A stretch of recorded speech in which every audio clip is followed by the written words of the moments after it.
السلام علیکم ورحمۃ اللہ وبرکاتہ۔ محترم ناظرین کرام، آج بہت دنوں کے بعد بلکہ تقریباً 2-3 سال کے عرصے کے بعد پھر سے ہمارے چینل اسلامک ٹیلز اسٹوڈیو پر آپ سب کا استقبال ہے۔ امید کرتا ہوں کہ آپ سب خیریت سے ہوں گے۔ اللہ تعالی ہم سب کو خوش و خرم رکھے۔ محترم ناظرین کرام، آج میں آپ کو ایک اچھی سی کہانی سنانے جا رہا ہوں۔ آپ اسے سن کر اپنے بچوں اور گھر والوں کو بھی سنائیں اور اس سے حاصل ہونے والے سبق سے ہم سب فائدہ اٹھائے۔ تو چلیے اب ہم کہانی کی طرف چلتے ہیں، آپ کا زیادہ وقت نہیں لیتے۔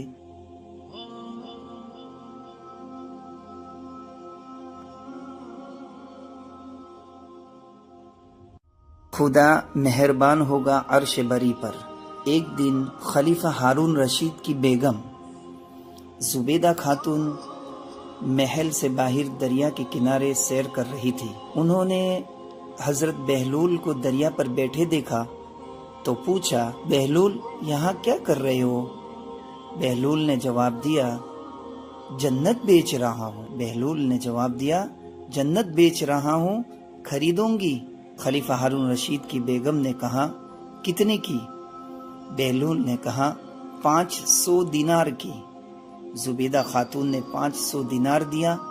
بہلول نے 500 دینار لیا اور انہیں دریا میں ڈال دیا۔ جب زبیدہ خاتون نے یہ دیکھا تو حضرت بہلول سے کہا کہ یہ کیا کر دیا؟ پیسے دریا میں پھینک دیا آپ نے، تمہارے کام آئے نہ میرے نہ کسی اور کے۔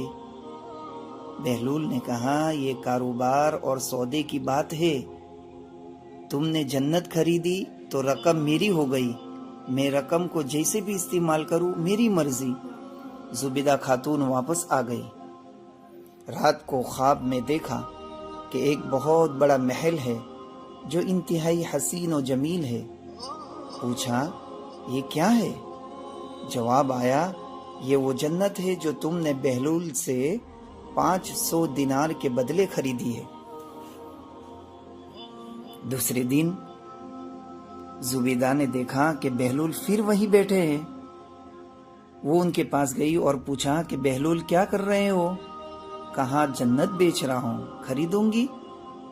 کہا، کتنے کی بیچتے ہو؟ کہا کہ 5000 دینار کی۔ کہا، بہلول ایک رات میں اتنی مہنگی کر دی جنت؟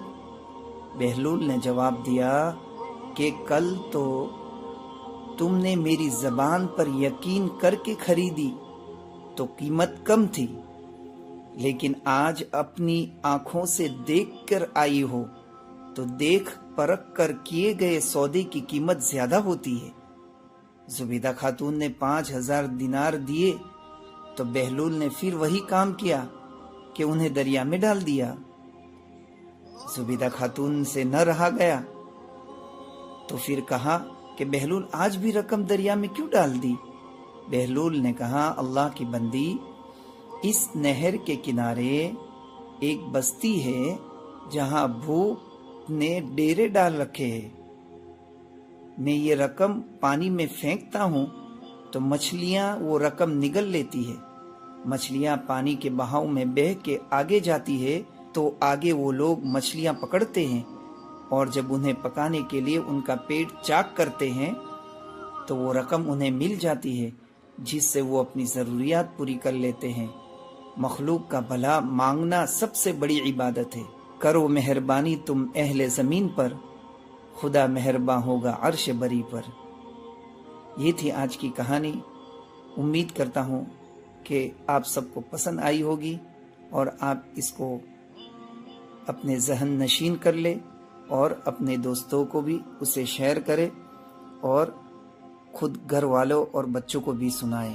السلام علیکم ورحمۃ اللہ وبرکاتہ۔